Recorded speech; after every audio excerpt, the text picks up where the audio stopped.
A very good afternoon to all of you, and welcome to the 7th Counterpoint Southeast Asia public webinar. My name is Dennis Hu, and I'm a Senior Research Fellow at the Center on Asia and Globalization at the Lee Kuan Yew School of Public Policy.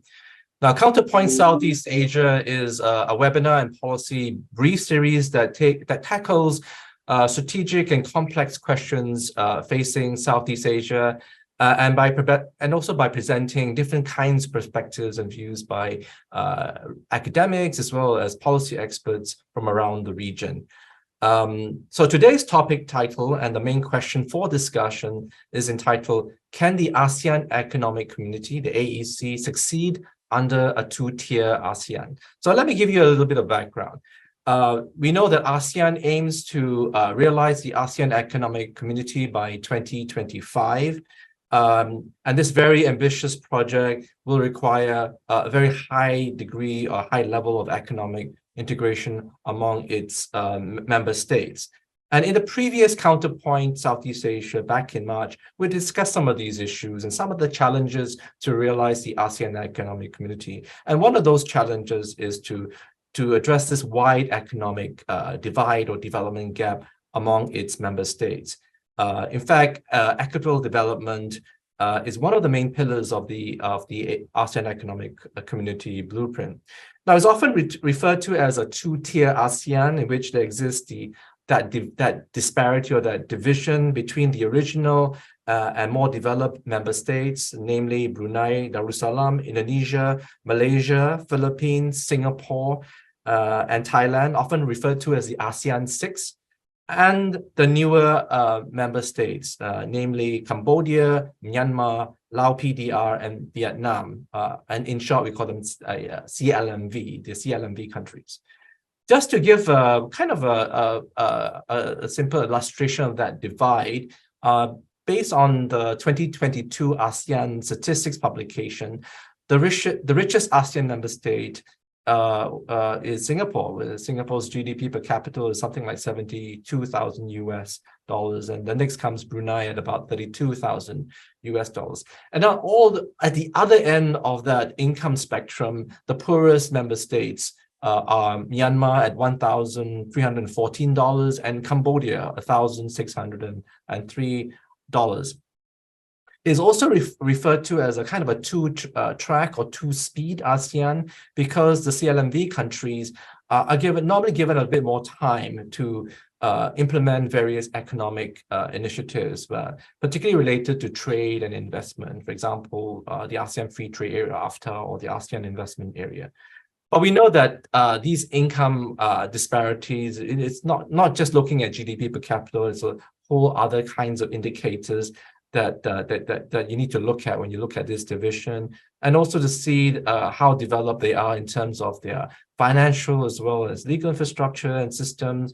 And essentially, the CLMV countries are transitional economies, making that transition from centrally planned economies to a much more market-based or market-oriented economies. And that requires many years of kinds of economic reforms and structural reforms to reach to that kind of level. To address this wide economic divide, ASEAN has the Initiative for ASEAN Integration, the IAI, which was launched by ASEAN back in year 2000 to try to narrow that economic development gap. And the deadline for the most recent work plan coincides with the realization of the final deadline for the AEC by 2025. So how effective has the IAI work plan in achieving some of these challenges? Has it addressed some of the root causes of that significant economic gap between the member states? 20 years has passed since the IAI was launched. And also has the recent COVID-19 pandemic, in many ways, has exacerbated that economic division. For example, the World Bank gave some recent statistics that worldwide, the pandemic has increased at least over 100 million more people have fallen to poverty because of that. I'm sure that would have affected some of the less developed ASEAN member states. And we know that, of course, the more developed and richer ASEAN states have much more financial resources to help to address some of the worst effects from the pandemic. So given these significant challenges and setbacks in narrowing that development gap, can the ASEAN Economic Community succeed in a two-tier ASEAN? So to answer this pertinent question, I have three well-known speakers to give their perspectives and views. So let me introduce them in order of speaking. Our first speaker is Dr. Jayan Menon. He is a senior fellow at the Yusof Ishak Institute of Southeast Asian Studies, and he was former lead economist at the Asian Development Bank. He holds adjunct appointments with the Australian National University, at the University of Nottingham, UK, and at IDES in Malaysia. And he works and publishes extensively on trade and economic development issues in the Asia-Pacific region. Our second speaker is Dr. Kau Kamal Pitadum Rongkit. Please forgive me for the mispronunciation. Most of our friends call her by her nickname, Karen. And she is head and assistant professor at the Center for Multilateralism Studies at the S. Rajaratnam School of International Studies, RSIS, at the Nanyang Technological University, Singapore. She is also a non-resident fellow at the National Bureau of Asian Research, NBR, in the United States. Her research interest includes international economic negotiations, Indo-Pacific economic governance and integration, regional global economic governance dynamics, the ASEAN Economic Community, and ASEAN's external relations, or the ASEAN Plus framework. Our third speaker is Ms. Quinn Huong Nguyen, and she's working as an economics affairs consultant at the United Nations Economic and Social Commission for Asia and Pacific, ESCAP, which is based in Bangkok. She's also a PhD candidate in the Graduate School of International Relations at the Ritsumeikan University in Japan. Her research focus is on the relationship between technology transfers and foreign direct investments in Southeast Asia. So without further ado, I'm going to invite Jay to kick off the discussion. Thank you. Thank you very much, Dennis. And I'm very pleased to be here today with all of you to talk about this interesting topic. As Dennis mentioned, I think, the first point to recognize as background is that ASEAN is perhaps the most diverse region in the world.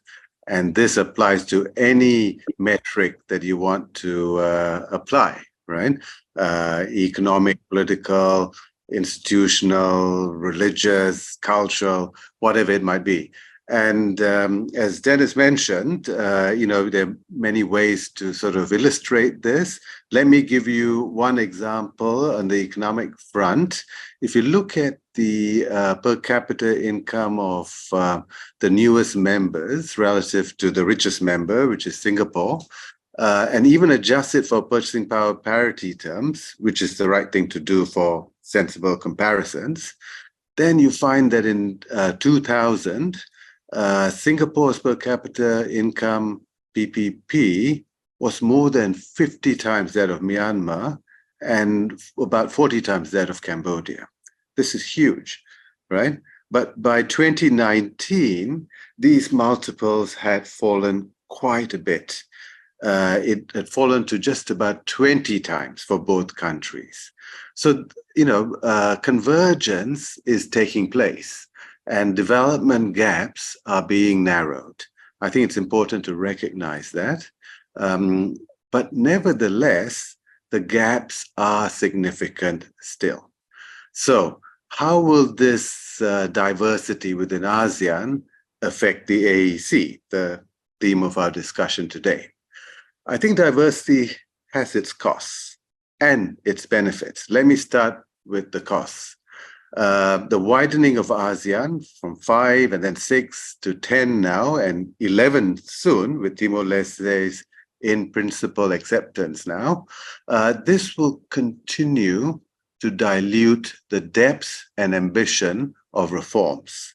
There's no doubt about that, right? Widening has a potential to either slow the process of deepening or to further fragment ASEAN by not slowing that process, or both. And this is a concern. In fact, it's been used in the past in the EU to try and do exactly that, that is, limit the level of depth of integration agreements. The so-called wideness, like Prime Minister Margaret Thatcher used this as a tool to try and keep the loss of sovereignty and autonomy to a minimum by bringing in the new Eastern European states. The long and drawn-out process of getting Timor-Leste's application reviewed and then finally now accepted is also indicative of concerns by some of the members about the dilution and the readiness of transitional economies based on the experience with the CLMV. Right, but ASEAN's diversity is also one of its advantages, right? The differences in factor prices as a result of factor endowments being different has driven the growth and spread of global supply chains in the region. And they are now the backbone of manufacturing industry in this region. In fact, they've helped transform many countries from agriculture-based economies to industrial ones. And the support for supply chains is a key objective of the AEC, right?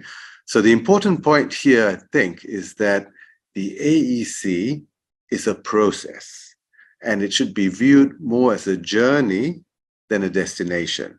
We often hear that, but what does it really mean?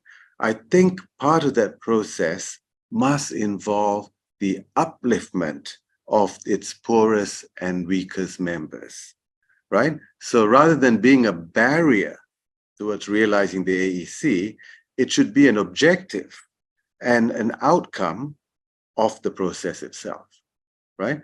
And this is already happening, as I mentioned, with the narrowing of per capita income differences. But this process of economic convergence has given birth to a new problem, and I think a bigger problem, which is a big threat to realizing the AEC, and that is high or rising inequality domestically, right? So all types of inequality, whether it's across urban, rural, ethnic lines, gender, they've all been either stubbornly high or they've been rising. And they might be directly linked to this very rapid growth in the CLMV compared to the original members. And that's what we need to address, not the inter-country differences, which are narrowing, but the intra-country inequalities that are growing. This could threaten everything, right? Everything that's been built so far, because it can affect not just economic growth itself, but political, economic, and social stability. So let me finish on this final point. I think the AEC's challenges are many, but their biggest problems lie elsewhere. Let's not just blame development gaps, right? The AEC faces, if it faces difficulty, it's more to do with reform fatigue, which is related to the rise in protectionism and the pandemic, which has further fueled anti-globalization sentiment more than just development gaps. In fact, ASEAN was already slipping behind its time-bound benchmarks to meet the targets of the 2025 blueprint even before COVID hit, right? Now, because of COVID, it is very unlikely that many of the targets set in the blueprint will be met. The current climate of rising risk and rising protectionism is what we need to be focused on if we want to realize the AEC. The post-pandemic environment is one where new types of protectionism are rising and needs to be addressed directly. These are the greater challenges, and this is what we should focus on.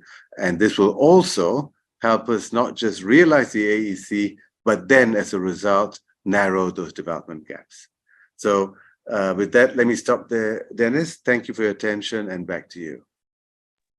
Thanks, Jay. So I think from Jay's presentation, it does, it does show that that economic gap is beginning to narrow. But I think the bigger challenge, of course, is intra-country inequalities, which will be even more challenging because these tend to be on domestic issues. It could be rural, the rural-urban divide. It could be different kinds of issues, very complex.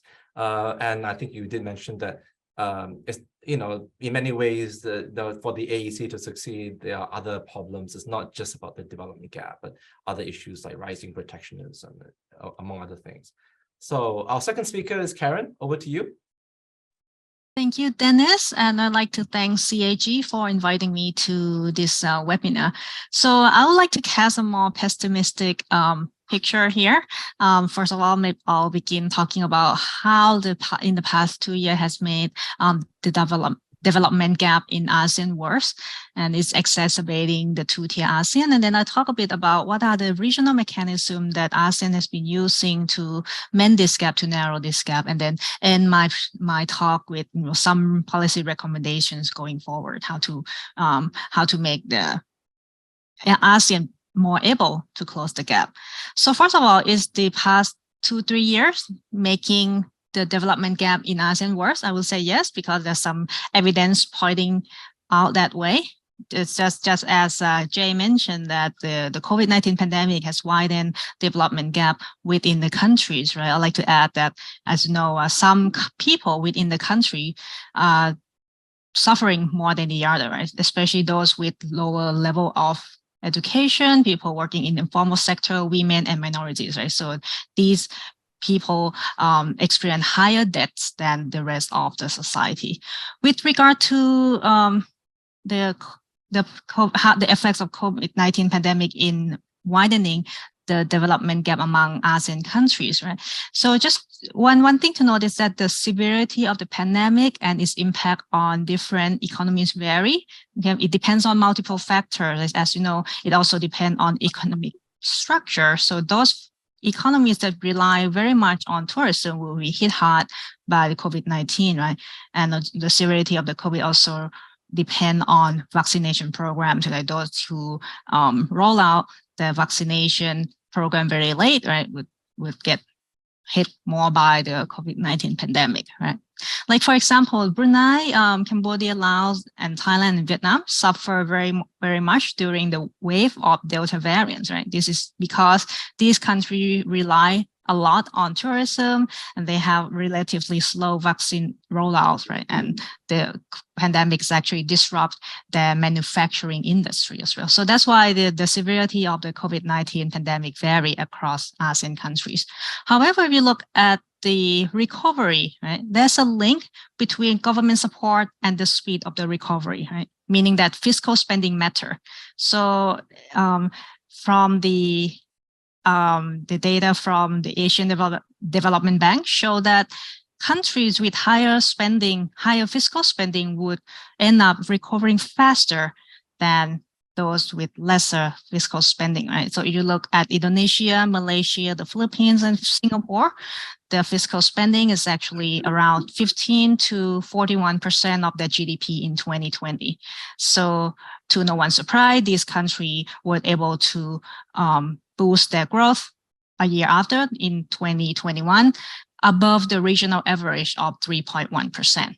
Right? So in contrast, if you look at CLMV country, they suffer less from the pandemic.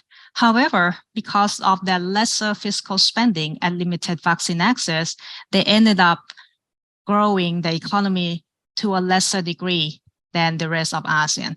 So as I mentioned earlier, the ASEAN regional growth average in 2021 was 3.1%, and CLMV country grew less than 3.1% in 2021. So just to show you that there's some effect from the pandemic to the program that boosts the government program trying to boost the post-pandemic recovery, and that actually we see that evidence of the widening gap among ASEAN countries. Right?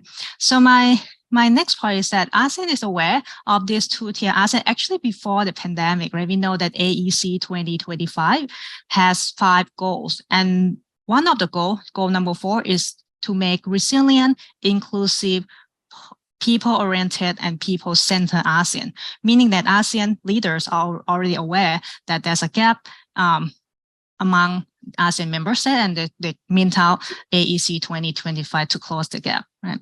So there's several initiatives that try to help closing the gap. So the ASEAN Comprehensive Recovery Framework that rolled out in November 2020 is also one. And, and the ACRF implementation plan is also try to push forward the implementation of the policy actions that promote digital economy, promote sustainable infrastructure, etc. Right. And last but not least, as is mentioned, is the initiative for ASEAN Integration, which was launched in the year 2000, and we are now at the fourth work plan, which runs from 2021 to 2025. Right. So, but as you know, this initiative IAI is actually focused on training, providing capacity training for CLMV. Right. So these are some examples, but going forward, the more is need to be done. So if you look closely at AIA work plan, the current work plan, there are actually 67 projects being catered toward CLMV. However, 40% of this project is about education, mainly about teaching English, right? So it begs the question of how can we make the IAI work plan better, maybe expand the scope of IAI to put more emphasis on reskilling and upskilling, right? To help not only CLMV, but also other workforce in ASEAN country to build skill need for and prepare themselves for a more digitalized world, right? And also, I would think that the IAI work plan. So if you look closely at the way the projects that they target as MSME, right, which is micro, small, medium enterprises, only 6 programs out of 67 program, which is only 9% of the IAI, right, that actually targeting as MSME. So I think going forward, we probably need to think more about how to make additional training for MSME going forward, because they are the backbone of ASEAN economies, right? So last but not least, I would think that there was an initiative called ASEAN SME Academy, which is actually a great project, the private-public partnership project that offering free online courses for MSME.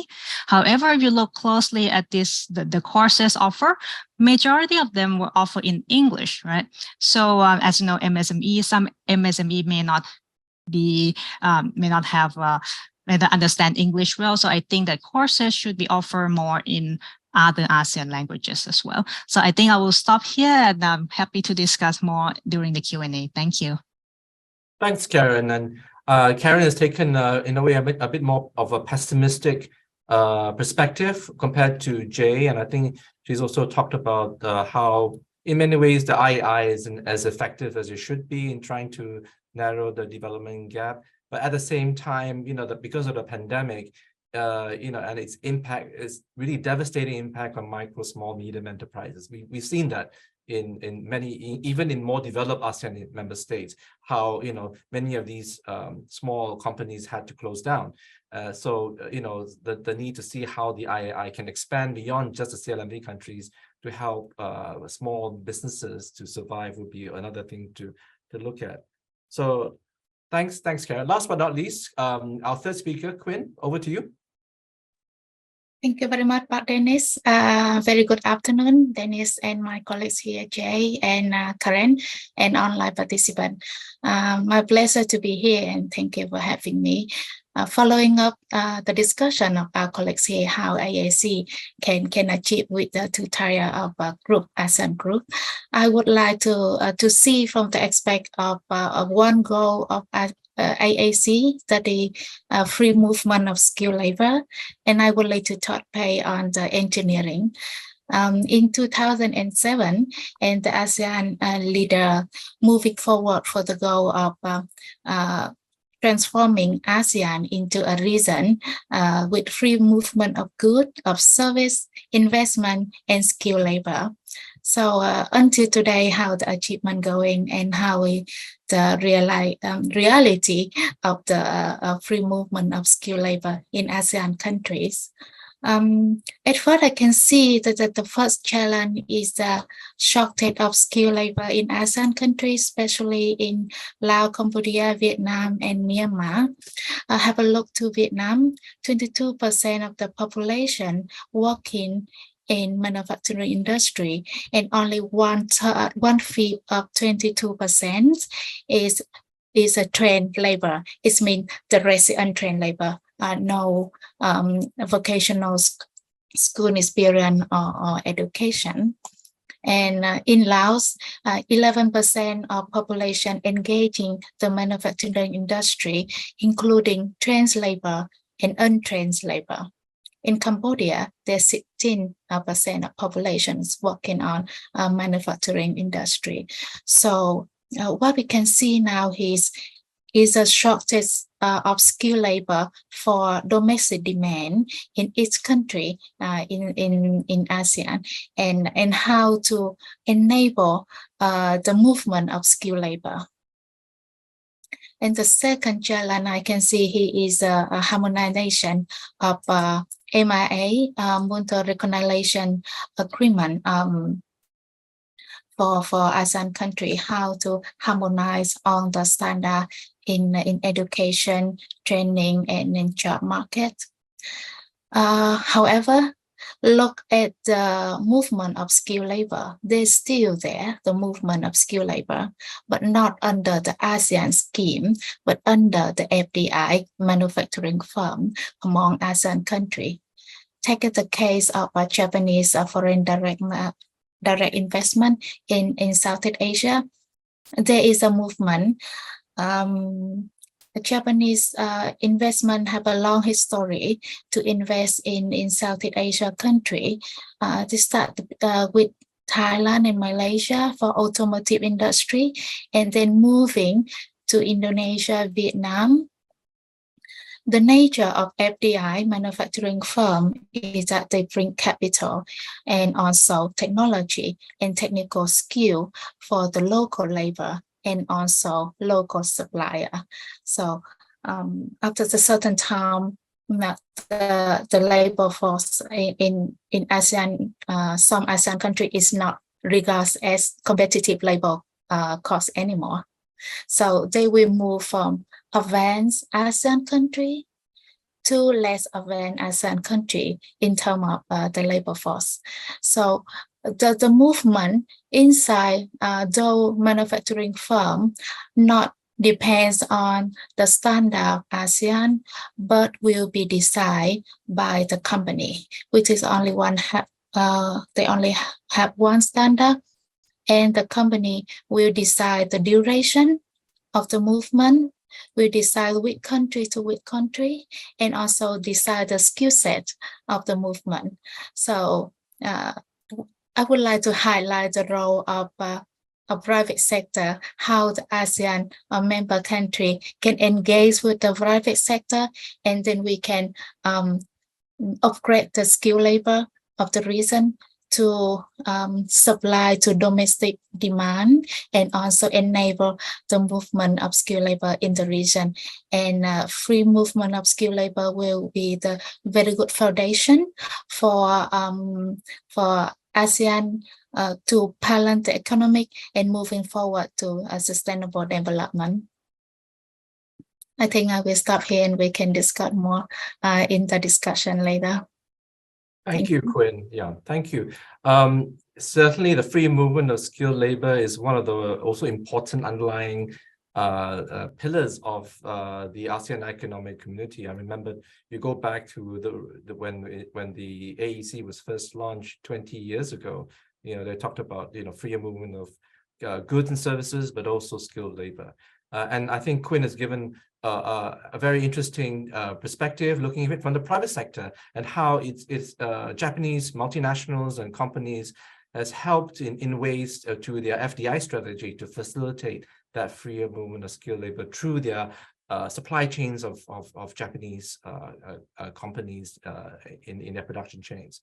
So that's great. Now we're now moving to our Q&A session, and I think before I begin, I think I just have to mention that Karen has to probably log off a little earlier. So what I think I'll try to do is maybe direct some of the questions from the audience and even my questions to Karen first, so that she can take them before she scoots off for another meeting. So I can see here that there are actually 2 questions already from the audience that's for Karen.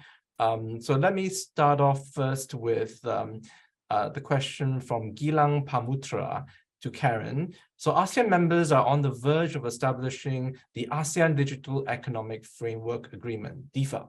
However, as you might be aware, there's a huge digital gap between ASEAN members in terms of infrastructure and human capital.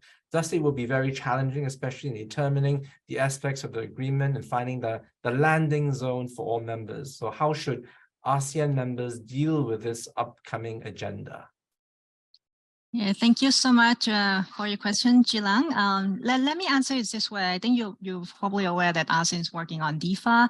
And if you look at, this thing is something called ASEAN Digital Integration Index, if I'm not wrong with that, it actually shows gap as well. Like it shows that, of course, Singapore is most ready to do digital economy integration, and maybe some other follow, like Indonesia, Malaysia, Thailand follow, Vietnam follow, and we have, Cambodia, Laos, trailing behind, right? Of course, the digital divide, I think, is going to be one of the most challenges for ASEAN integration going forward, right?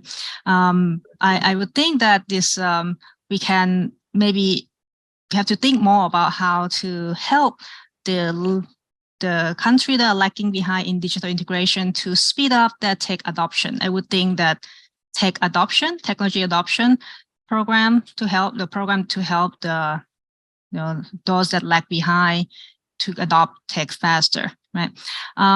Maybe access to not only the technology itself, but skill need to understand and use the tech, right? I think it's in digital adoption probably need to target the have-not more, right? The rural resident or women, minority, disadvantaged group, people with disability, SME.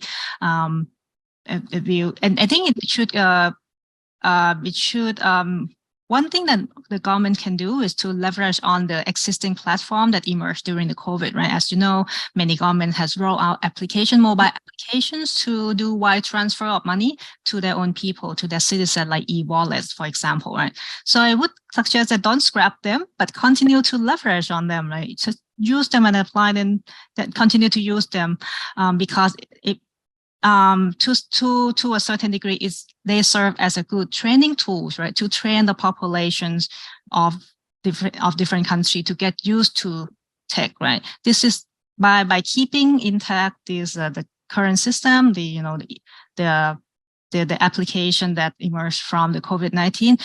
We can continue to help train the people and get them used to and enable them to adopt the tech even faster, right?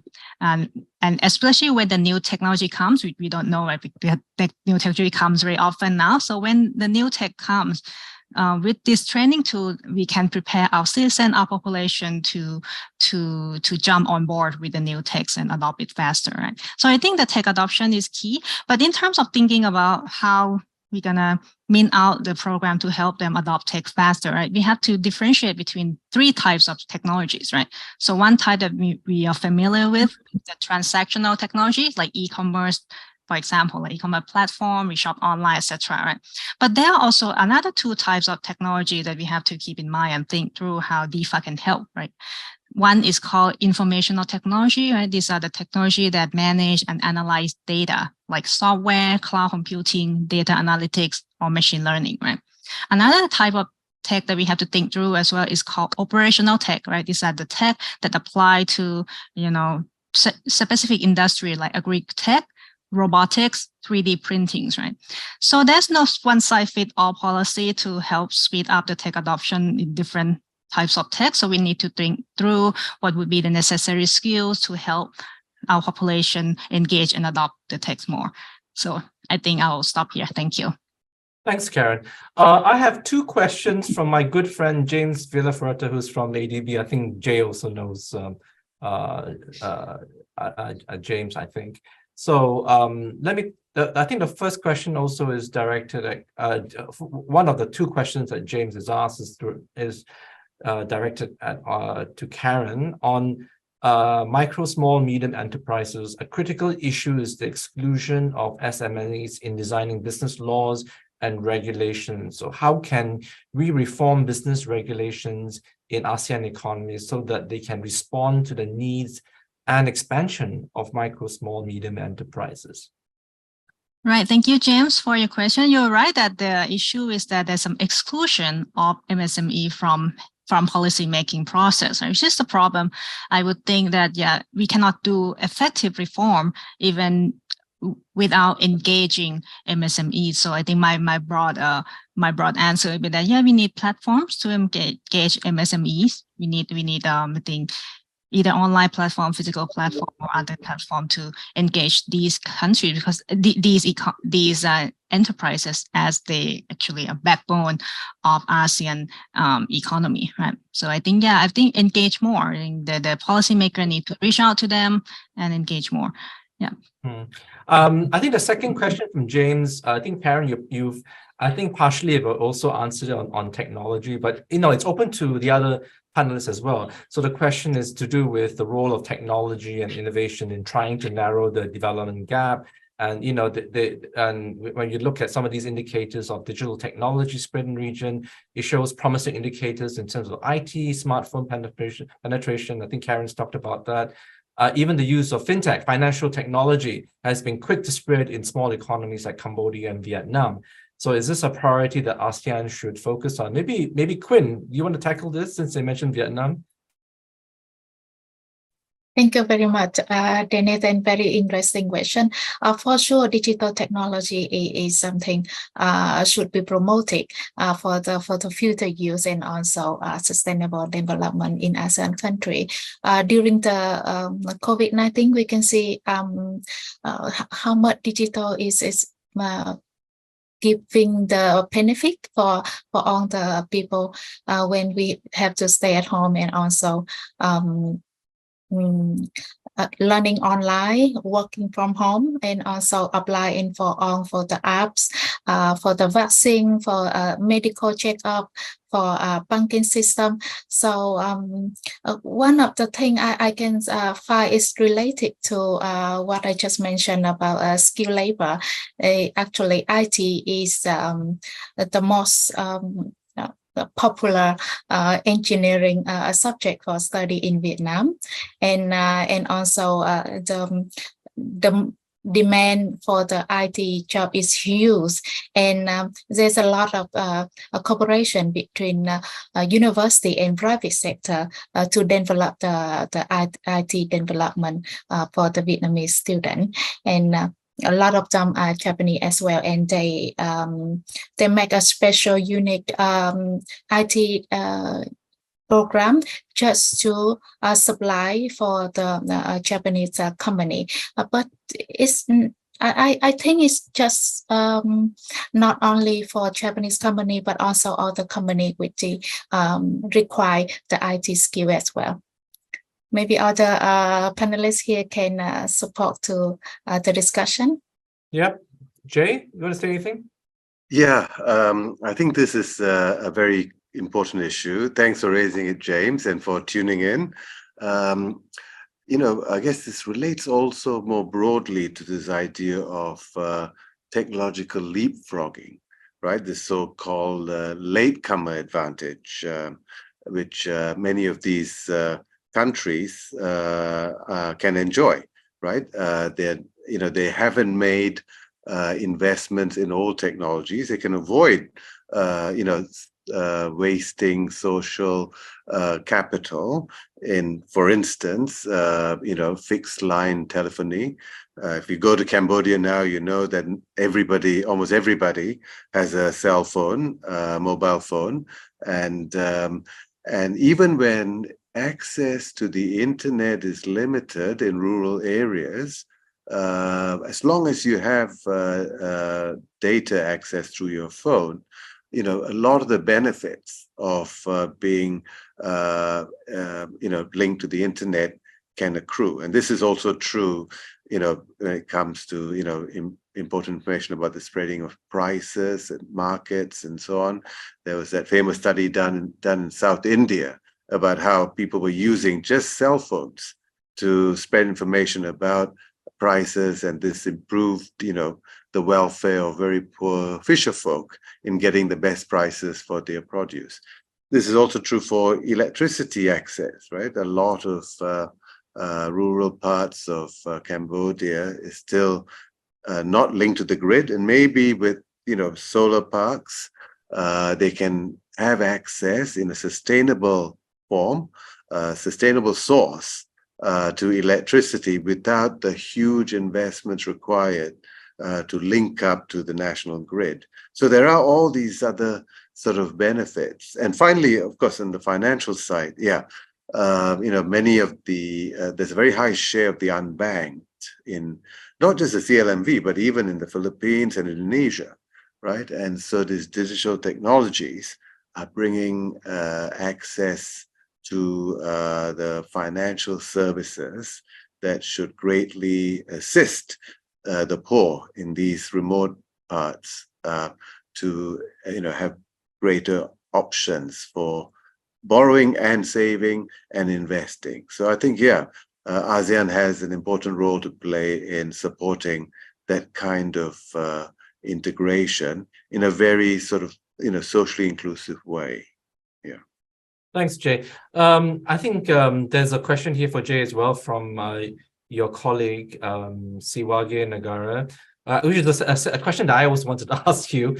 So as the speakers mentioned, but as particularly Jay, the intra-country inequality has got worse. It's worsening, and the reform appetite has been stalled. How should ASEAN cooperate to overcome these problems? I think that's his first question. I think the second question is more to do with connectivity. How can ASEAN expedite its connectivity goals as stated in the master plan on ASEAN Connectivity 2025?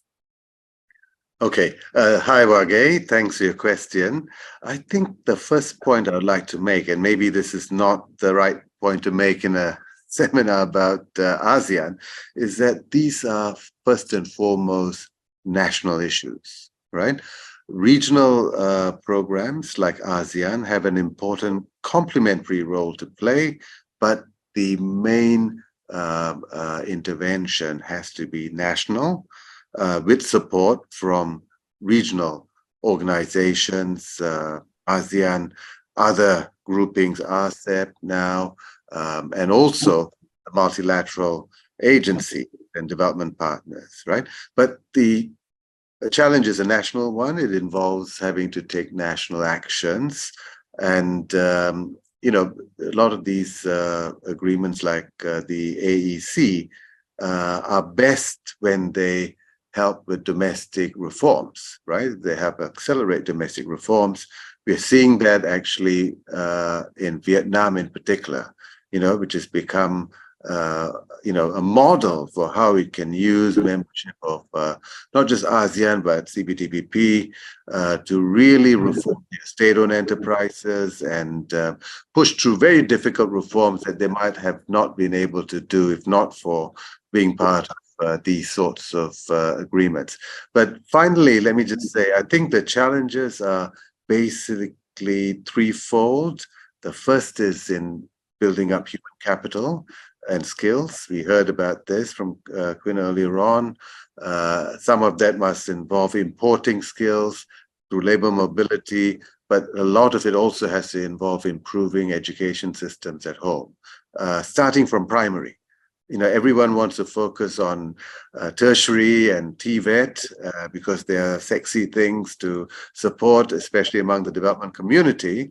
But if you don't have a strong primary and secondary system of schooling, you cannot create the base to build upon. Then secondly is the cost of doing business. This is where connectivity comes in. The cost of doing business, the cost of transport and other trade costs are still very high in the newer member countries. It's lowest in Vietnam, but in Cambodia and landlocked Laos and Myanmar is extremely high, and these need to come down. There's been a lot of progress in increasing connectivity, but a lot still needs to be done. And finally is the point about improving resilience, right? And this is where climate change and other shocks that are becoming bigger problems now.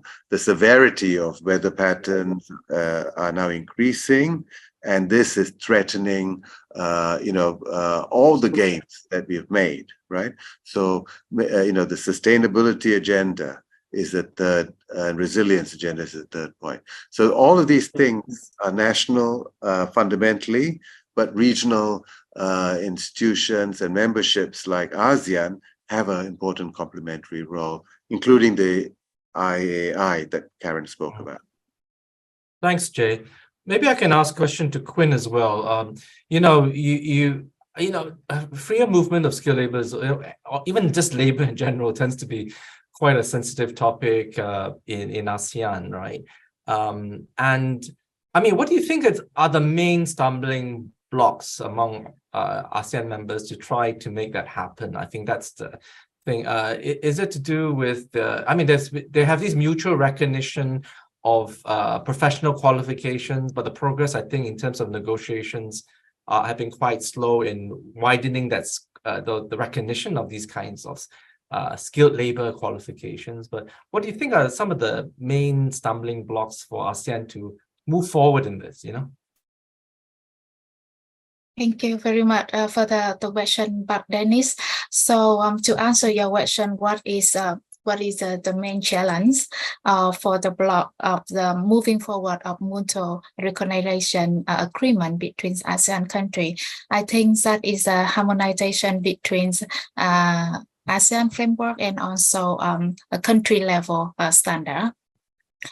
For example, to take a look at the requirement of experience of skilled labor, which is allowed to move among the ASEAN country. It can be have to be ASEAN nationality. The experience need to 7 years of experience. That is under the ASEAN standard. But look at the country standard. So I look at the labor law of Vietnam. The person who allowed to be a skilled labor in Vietnam need 5 years of experience. So we see there is a gap there. There's a difference there, and also to achieve all of the requirement from to be let's say engineering under MRA in ASEAN will have a lot of paperwork, have a lot of requirement, which is we need to achieve. And I think harmonization is a main challenge. Okay, yeah, I think that's true. Karen, I mean, we talked about, and I think you talked about how the IAI is just mainly focused on education, which is important, but it doesn't really help enough in terms of trying to address that development gap. So, I mean, they'll be drawing up a new work plan, I guess, after 2025. In a way, kind of a wish list. What do you think what they really should be focusing on? I think that's the thing that for the new work plan. What do you think, Karen? Yeah, sure. Thank you, Dennis, for your question. I think I answered this to the audience question already. I think the focus for the post-2025 IAI work plan should be about technology, gearing up workforce to prepare for the rapidly changing digitalized world. Right? So I think digital divide will be one of the most pressing challenges for ASEAN integration going forward. And I think we need to address this in the post-2025 IAI work plan. Right. So I think we need to have more digital upskilling, reskilling courses offer not only in English but in ASEAN local languages too. That would help the workforce to speed up the training of the workforce. Yeah. Thank you. Okay. There's a couple of questions here for I think it's open to all the speakers. From Alexander Chandra. I think he's from the ASEAN Secretariat, if I'm correct. First question, ASEAN is working on its post-2025 agenda. What are available pragmatic approaches we should consider to ensure that ASEAN will not end up doing business as usual? The second question, in preparing its post-2025 agenda, do you think the next planning should incorporate all emerging issues and be agile to address these, or should it be more contextual and selective in prioritizing those issues that may be, I guess, the most relevant for ASEAN context by 2045? So it looks like the next blueprint is until 2045. Anybody wants to tackle either one of those two questions or both? Jay, or would you like to tackle one or two of or both questions? Right. Okay. So I'm not in any position to advise ASEAN on what it should be doing in its future, especially way out in terms of its strategic priorities. But I would quickly say, though, that very often when anyone starts talking about post anything, it's because they want to take attention away from pre, right? And I think this is a concern. I think, the 2025 blueprint was an ambitious one, a lot of which will still remain undone when it comes to 2025. And we should really look at getting those things done before we start adding to the Christmas tree of, strategic targets. So that's, I think, something we need to focus on, getting, what we've already planned done, and not just saying we've got there, it's been done when it hasn't, right? And also, usually, a lot of the difficult reforms are, back-ended, right, or back-loaded, as they say. The low-hanging fruit approach means that the easy stuff is done first, and what is difficult is usually left at the end, and usually never ends up being done by the deadline itself. So that's what we need to do. But I think going forward, I'm a bit concerned about too much ambition in the ASEAN agenda as well, right? ASEAN's success has come from the fact that it hasn't gone down the EU route, right, of pursuing very deep integration. We've seen how that's worked out. The EU is facing all kinds of difficulties because it's gone too far too quickly.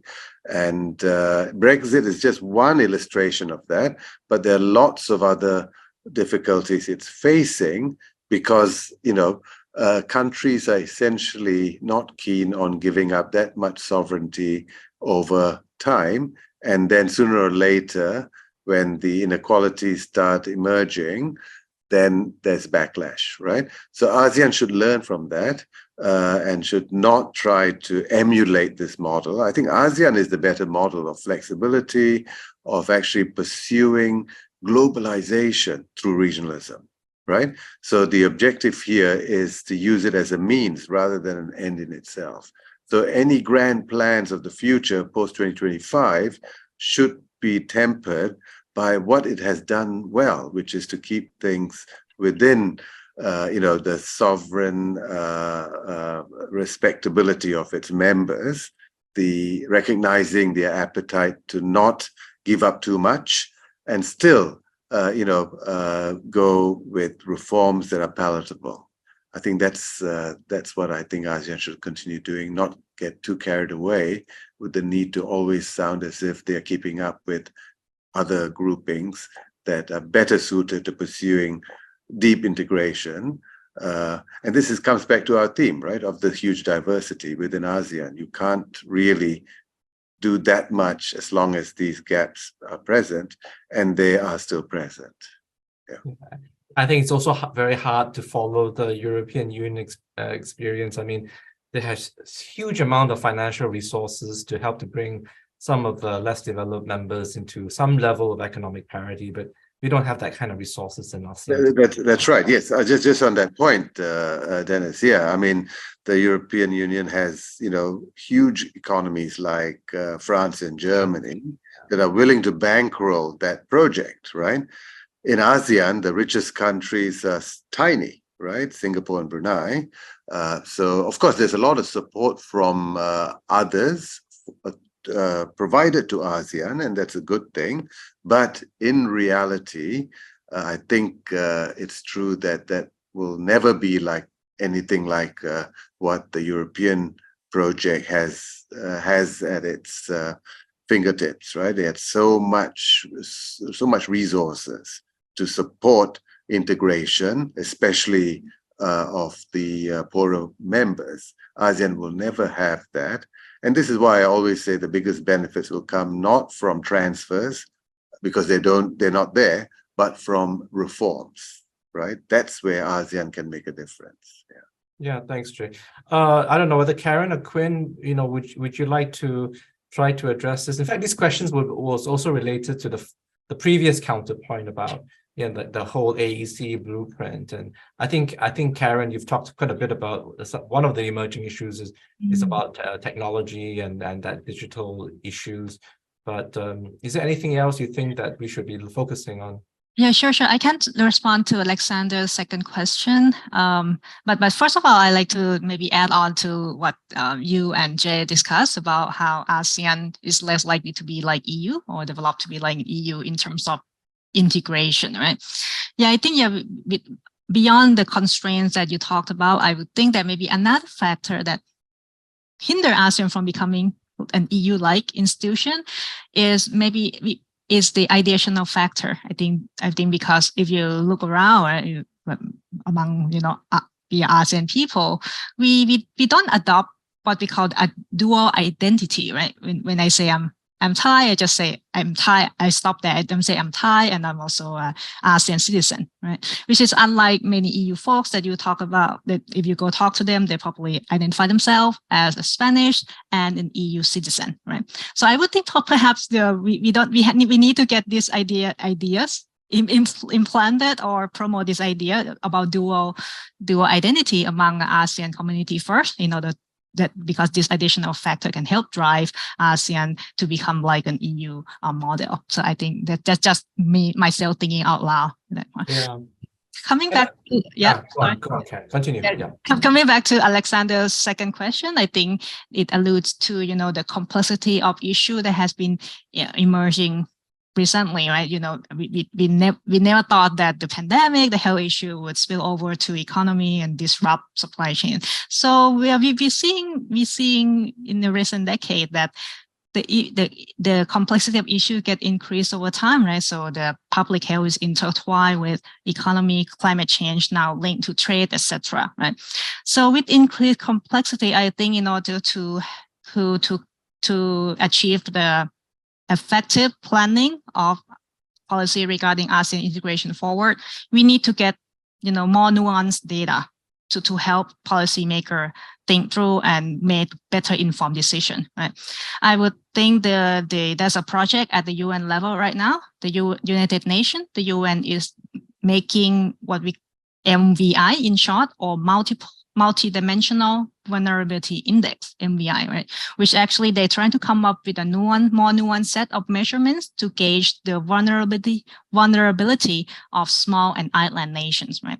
So in this project, they try to come up with different measurements to measure economic vulnerability, social vulnerability, and environmental vulnerability. Right? So I think this is a great project being done by the UN, because if it succeeds, it will improve development finance, right? For example, as of now, development finance package is determined by GDP or GDP per capita, right? So with this multidimensional vulnerability index being launched, I think it will help inform multilateral development banks and other entities that they know where to fund, right? Then we need to put money to where the needs are the most, right? So with the more nuanced set of data, I think it would help. It will help inform the policymakers, and it can also help feed into the process on our project of regional integration too. So I think I'll stop here. Thank you. Thanks, Karen. I think identity is a very interesting thing you mentioned, because as you mentioned, most of the ASEAN member states are quite new countries, new nation states, right? So it takes time to build up that sense of ASEAN identity. But that could be a project for the next post 2025, right? Something that ASEAN can look at and trying to find ways to promote a stronger sense of ASEAN identity. So Quinn, maybe you would like to also touch on this question. Maybe there needs to be a bigger role for the private sector, yes, to help in the economic integration process. Sure. Maybe I want to touch a bit on the second question of Alexandra in preparing its post-2025 agenda to incorporate on the emerging issue. So have a look at the document of ASEAN. I see that all the emerging issue been incorporated, but maybe lacking of initiative or actual policy to implement in its country. Look at the initiative of ASEAN initiative for ASEAN integration. I can see all of the policy have been planning, but not clearly detailed to each country, and it will be easier for each country to incorporate that. Following up on the free movement of skilled labor, when I look at the labor law of Vietnam, I can see that the law very clearly for foreign worker who would like to come to Vietnam. But I think if each country have the special legal standard or legal background for skilled labor which come from ASEAN country, so that will be something more particularly for ASEAN, and all the skilled labor in the region will feel more engaged with the special treatment from the country in Southeast Asia.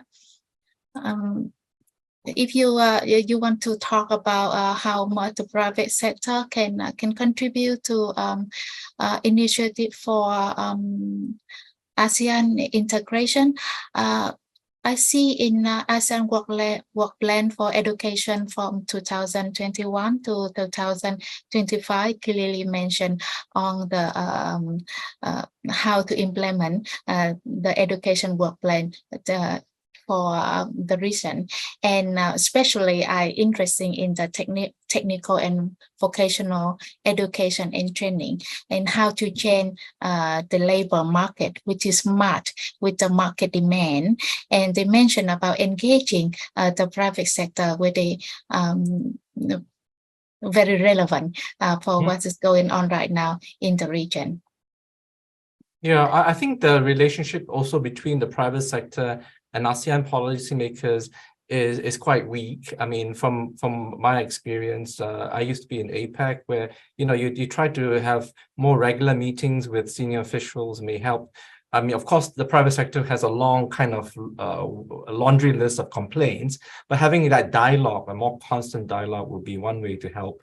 I think for Chandra's first question, this is also related to our previous counterpoint. I mean, how do you have, what sort of pragmatic approaches can we do to ensure that ASEAN doesn't fall back into sort of business as usual, particularly if it's for its post-2025 agenda? Maybe one of the things that they can be done is, they, instead of having midterm reviews every on the third year or the fourth year or the fifth year, you have kind of annual reviews of where ASEAN is getting at, whether it's at the IAI or for trade or investments, ATIGA, AFAS, all these different kinds of economic agreements, and what sort of targets have they, or KPIs have they achieved on an annual basis to see whether they've achieved these targets. That's one way of trying to make sure that we're in track in trying to achieve the ASEAN Economic Community goals, you see. Yes, on that, can I just comment on that point? Yeah, I think that's a very interesting point you made. In fact, I think this was the intention originally with the AEC, right, to have the scorecards, which were going to be, published by the ASEAN Secretariat, but they were quickly discontinued, right? I guess well, one has to wonder why, but I guess one reason could be that, progress wasn't that great. And so you didn't want to go around publicizing that. In fact, I was involved with the Ideas project on doing exactly this assessment, right? This annual assessment of progress, because the Secretariat stopped publishing at least those scorecards. Maybe they were doing it, but they weren't publishing it. So we didn't know how things were progressing on an annual basis. I think this needs to be overcome, right? This concern about only reporting when there's good news to be reported, because then it's a beauty contest, right? And this is the problem generally with even economic monitoring and surveillance within ASEAN Plus 3 as well. So I think having annual sort of assessments or scorecards, whatever you call them, and having them published and open for discussion is something that would certainly help us track progress and take actions before it's too late. Yeah, I agree. Midterm reviews halfway through is a bit late to really do much about, changing the course, right? This is like steering a ship, right? You need to start taking actions long before the iceberg appears on the horizon. So that, I think, is something the ASEAN Secretariat could do, well, practically, but also it's something they were planning to do, but should actually do as they had planned. Yeah. Yeah. I think, Jay, maybe the other question I wanted to ask you is that, you also mentioned, and I mentioned that, ASEAN works on this kind of multi-track initiatives, right? So if you got, I remember even the ASEAN Free Trade Area Agreement way back, right? You get the 6 going first, and then CLMV countries coming doing it later, 4 or 5 years later, right? But you've got these supply chains. If you think of it within the logic of supply chains, the quicker you liberalize and open up, particularly in certain sectors, you actually benefit more by doing that rather than waiting a few years later to whether you want to bring down your tariffs or whatever, right? So to me, is there really a need to have a multi-track process within ASEAN? Yeah, well, I think, I was involved in the early days of ASEAN's expansion with Cambodia and Laos's membership. And the impressions I had then is that, there was still a lot of suspicion, right, about opening, about the market mechanism. Remember the history of these countries, right? Yeah. So even the US now is questioning, indirectly, the value of being open, right? They don't question it, but all their actions suggest, protectionism, right? Of the most virulent variety, right? Of actually huge subsidies to try and retrench businesses and bring them home.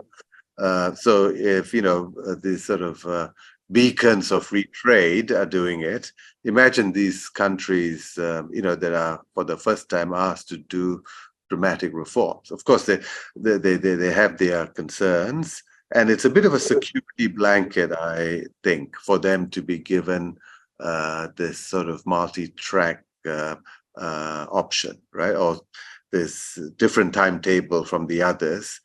They also feel as if they've won a concession. And remember, they have to also sell it at home, right? To a sort of suspicious electorate. So I think that's the reason for the multi-track.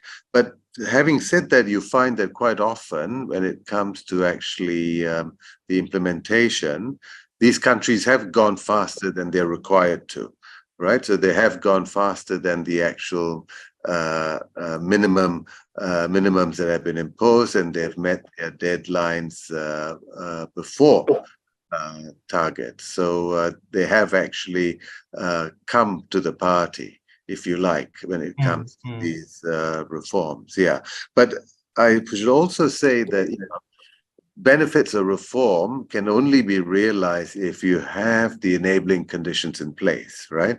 To take advantage. we've already talked about how the private sector needs to be, participating in these programs for there to be real benefits.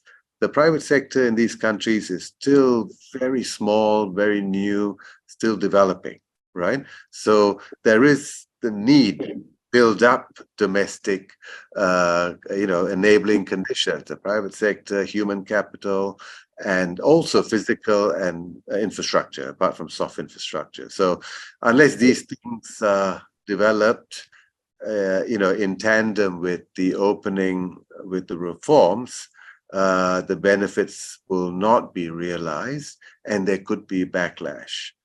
So I guess that's why there is this multi-track, sort of reform programs, and but in practice they have actually done quite well. Thanks, Jay. Yeah, this is kind of an open question from me, and I think it's also related to some of the workshops that both Jay and I attend, which Karen organizes in his center. But we've got 20 years since the IAI, we still have that economic division, whether we like it or not, within ASEAN member states. But we are moving towards a much more hostile economic environment. We've got US-China competition, whether it's in technology, in trade.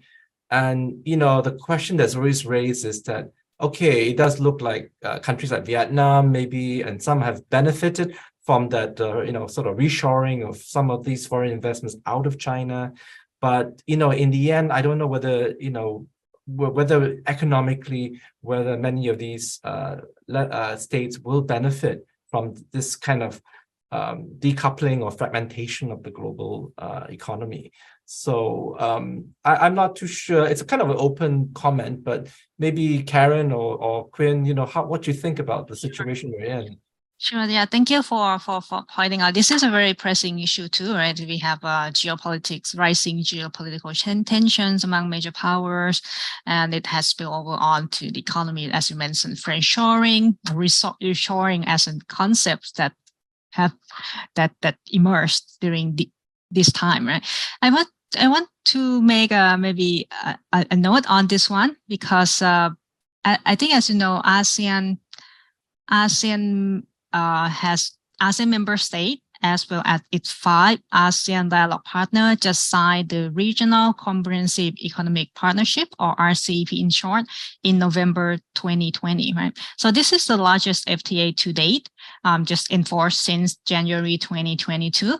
Why did I mention this? This is because if you look closely at RCEP, right, the rule of origin is very low, only 40% rule of origin, according to the RCEP agreement. So at a glance, people tend to dismiss RCEP, right? As well, it's not the FTA that deepen the internal ASEAN or regional integration. But if you look closely at the 40% rule of origin, it means what? It means that you can source, this rule allow you to source parts and component in terms of value added, right? Up to at least 40% within the block in order to make the final product sold duty-free within RCEP area, right? Which means that it leaves the majority of this value added 60% can be sourced from economies outside the RCEP block, right?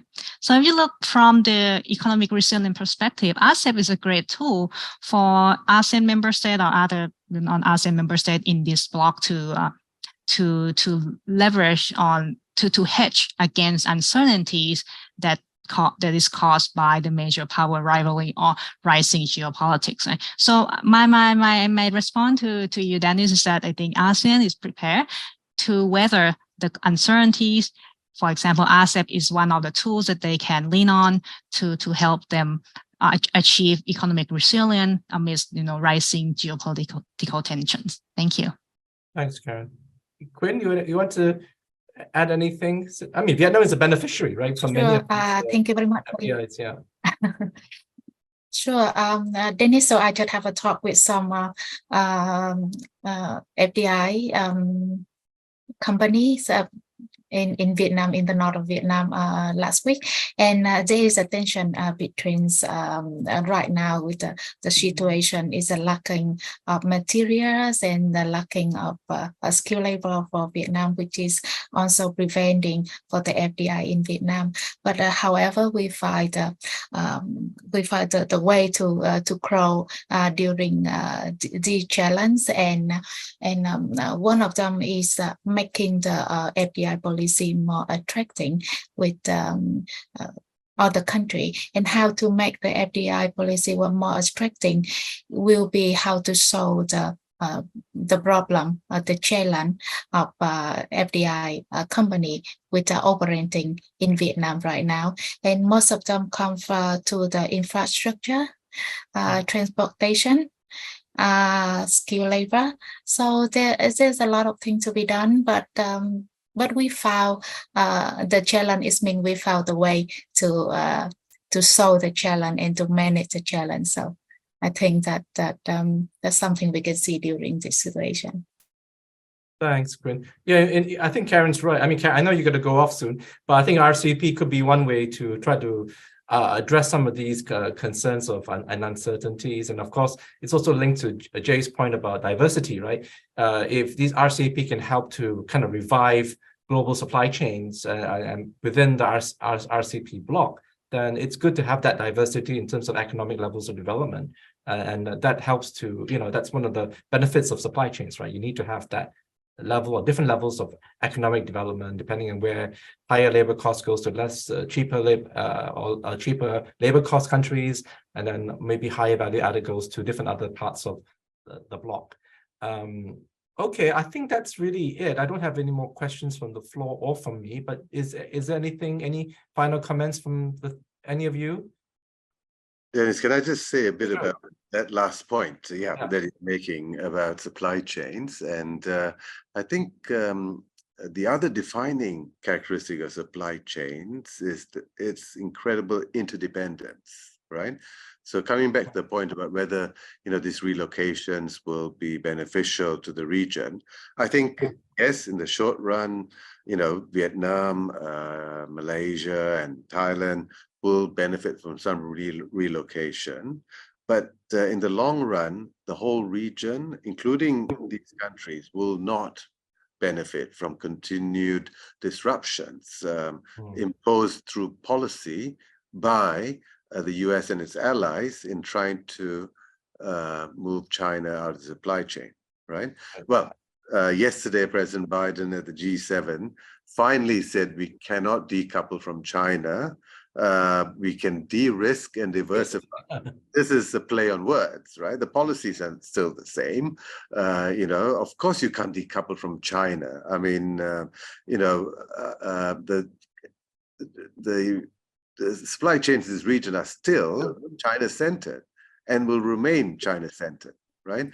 All that will happen is you'll cause a lot of disruption, and it'll be costly to everyone involved in the supply chain as you continue with these policies, which in a sense are doomed to fail, right? This idea of re-engineering another supply chain through subsidies and other types of punishments and rewards cannot succeed. I mean, Japan tried it. It offered huge subsidies to its multinational affiliates to return home. They came home from China, waited a while, and went back, right? And so this is the nature of how these things work out in the end, right? You can't buy your way out of these things, or you don't have enough resources to actually do these things in a sustainable way. But the relocations we've seen have been either labor-intensive industries or labor-intensive segments of the traditional supply chain industries, which is transport equipment, machinery, and electronics, right? The capital-intensive bits, which is what matters, have not shifted and are unlikely to shift anytime soon. So what this is doing is actually causing a lot of disruption without any long-term benefit to all countries, including those that are currently benefiting from relocation, in my view. Thanks, Jay. I think a wise man once told me, it's important when you listen to leaders, it's what they do and not what they say. That's important. So in whatever they want to say, let's see what the policies are, what they're actually doing on the ground. I think that's key. I think that we had a really fascinating webinar, and I think we've run out of questions from the floor and from myself too. And I think I'd like to thank all our three speakers for a really wonderful afternoon and of lots of insights and views. And with that, I think we probably wouldn't, but I think it's time for us to end our seminar.